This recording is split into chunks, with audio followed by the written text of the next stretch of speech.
아주 분노할 수 있는 또 어떤 슬픔을 담당할 수 있는 그런 그 표정들을 동시에 의뢰를 받았지 않습니까? 그러듯이 이거를 하루에 두 가지 감정을 다 표현한다는 건 참 쉽지가 않아요. 그래서 되도록이면 좀 체험을 위주로 하고 또 감성을 컨트롤할 수 있는 그런 부분에 대해서 글쎄요, 뭐 한쪽은 제가 좀 약간 다혈질입니다. 그래서 다혈질이라기보다 다혈질이기 때문에 글쎄요, 뭐 어떻게 보면 감정 변화가 울다가 웃을 수 있는 그런 어떤 표정 연기를 할 수 있지 않나 싶어요. 그래서 그 감정적인 어떤 부분으로 로고를 표현해내고 글을 써나가는 것도 중요하고요. 또 하나는 그 감성을 시각적으로 대변할 수 있는 거지 않습니까? 그 캘리그래피라는 것은. 그래서 그 시각적 대변을 위해서 그 붓 외에도 좀 새로운 어떤 질감을 나타낼 수 있는 그런 도구들을 또 많이 찾습니다. 그래서 그 예를 들면은 그 뭐 나무 가지를 꺾어서도 쓰고 또 풀에 어떤 그 잡초를 뽑아서 그 잡초의 뿌리를 가지고도 작업을 하고요. 뭐 면봉이라든지 이쑤시개라든지 어떤 다양한 어떤 소재를 이용한 질감을 나타내기 위해서 참 여러 가지 소재를 많이 찾고 있습니다. 뭐 그런 부분이 어떻게 보면 제 나름대로의 노하우인 것 같습니다. 전통적인 서체, 캘리그라피와는 조금 거리가 있어 보이는 음반 시장에서도 캘리그라피스트들의 수요는 늘어가고 있다. 이처럼 디자인의 다양한 장르에서 선보여지고 있는 캘리그라피. 그 글씨 속에는 마케팅이 숨어 있다. 전통 문화를 콘텐츠화해서 미래형 사업에 적절히 결합하는 이러한 과정 덕분에 캘리그라피는 점점 대중들의 생활 속에 자리 잡아갈 수 있는 것이다. 조금은 기존의 어떤 그런 컴퓨터에서 나올 수 있는 어떤 그런 서체 부분에서 조금은 이제 좀 더 강력하고 다이나믹한 어떤 그런 부분들을 표현하기 위해서 캘리그래피를 많이 이제 사용을 일단은 좀 의뢰를 하는 상황이고요. 그리고 그 캘리그래피는 전체적으로 이제 그 한국의 어떤 그런 비주얼적인 부분도 있겠지만은 그 해외 쪽에 나가서도 상당히 이제 좀 임팩트한 어떤 그런 부분들을 표현해주기 때문에 그 주로 저희 그 비주얼 작업에서는 많이 사용하는 어떤 그런 그 요소인 것 같습니다. 안녕하세요. 네. 반갑습니다. 앉으십시오. 여기 구경 없는 마을이 지금 시안이 한 5가지를 주셨잖아요. 네. 제한, 지원에 대한 부분들. 그래서 네. 요 글씨가 이 어떻게 보면 이 국경 없는 마을에 대한 그 원곡동에 대한 어떤 그런 컨셉과 잘 매칭이 되는 그런 부분들이 있어서 지금 요 시안이 지금 결정 드로잉 프로젝트 건에 대해서 얘기를 좀 해야 되는데 한 번에 탁 튀어서 한글의 그렇죠. 표정이 생긴 것.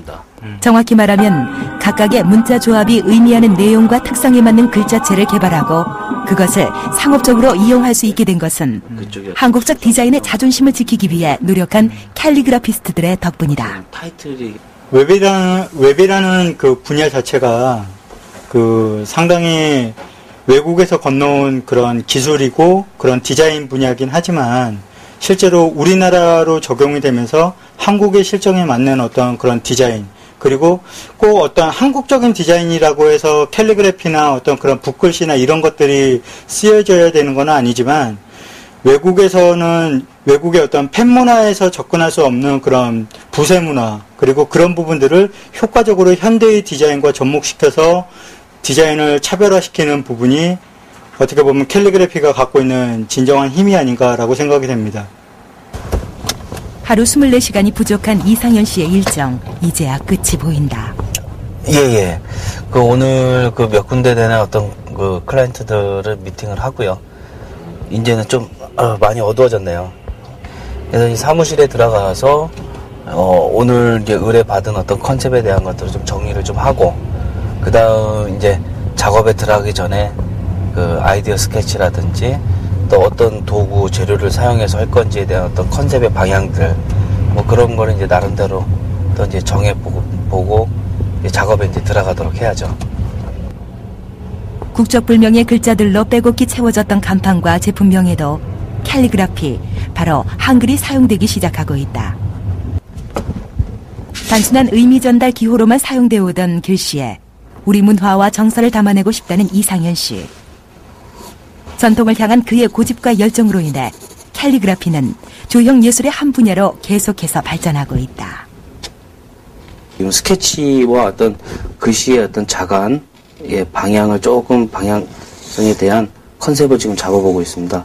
그 초창기에 너무 힘들었었기 때문에 어느 한순간부터 이곳저곳을 갔을 때 또 제가 작업해놓은 어떤 그런 글씨가 눈에 띄었을 때가 가장 행복하죠. 뭐 어떻게 보면은 그때 작업할 때만 해도 참 아이디어를 짜내기 위해서 많은 어떤 애를 또 썼던 작품들도 있고 또 그 과정에 글쎄 뭐 우유곡절이 또 담아져 있는 그런 어떤 작업했던 작업물들도 있고 근데 그 글씨들을 이곳저곳 갈 때마다 눈에 간혹 띄어요. 그래 되면 그때 저거 글씨보다 더 잘 쓸 수 있었는데 더 잘할 수 있었는데 지금은 어떻게 표현했으면 더 좋겠는데 그런 아쉬움도 좀 있긴 하지만 그래도 이곳저곳에서 제 글씨를 발견할 때가 가장 행복하고요.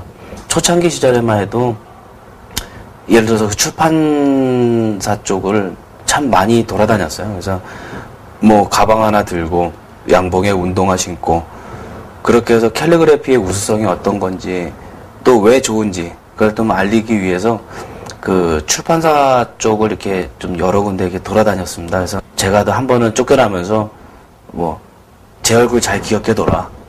분명히 캘리그래피 이상현을 찾을 날이 곧 올 것이다. 뭐 그런 식으로 큰 소리도 치고 나오고요.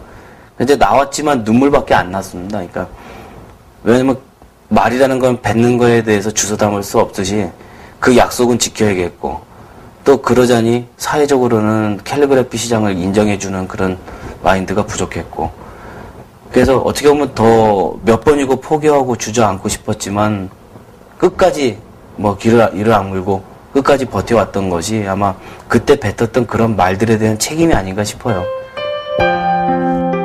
캘리그라피 작품을 보고 있노라면 여유와 정감이 우러나온다. 종종 어릴 적 흑백 사진을 보는 듯한 추억을 불러일으키기도 하는데 요즘처럼 빠르게 돌아가는 디지털 시대에 캘리그라피는 그야말로 느리게 사는 삶의 한 방편이기도 하다.